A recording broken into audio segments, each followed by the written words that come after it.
Борцы, боксеры, пловцы, каратисты, атлеты, бодибилдеры и дзюдоисты, рукопашники, другие адепты физкультуры. Нам не интересны алкаши и нашакуры. Архитектура тела спортсмена хороша, идеально, совершенно, привлекая взгляд женской особи, придая уверенность, убивая фобии. От зависти, не имея компетенции, говорят о какой-то там импотенции. Выгодно тем, кого удушит жаба, а тем, кому прикольно выглядеть как баба. Не раз уличали ложь этой трактовки. Лучше нет потенции, чем после тренировки. Тапа, перчатки и шингерты борцовки. Время занятий физической шлифовки.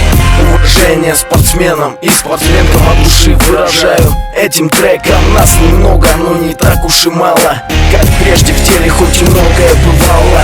Уважение спортсменам и спортсменкам от души выражаю этим треком. Нас немного, но не так уж и мало, как прежде в теле хоть и многое бывало. Стадион, спортзал, брусья, турники, лучшее лекарство от стресса и тоски. После фреш или вода, девушка или жена, так живут, кто у них слабого звена. Здоровье беречь с молоду, плевать на моду. Умирать молодым оставим идиоту. Разных гламурных куриц шеренга, но лучшая девушка это спортсменка. Поразить по скалам или горам, бег по утрам или вечерам. Много всего, если есть энтузиазм. Несмотря на массовый стадный маразм, непонимание простых обывателей, завистников и прочих недоброжелателей. По-любому ЗОЖ это наша норма, хоть в области спорта не проходит реформа.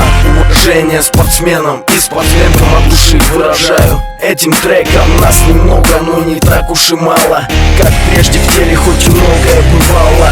Уважение спортсменам и спортсменкам от души выражаю этим треком. Нас немного, но не так уж и мало, как прежде в теле хоть и многое бывало.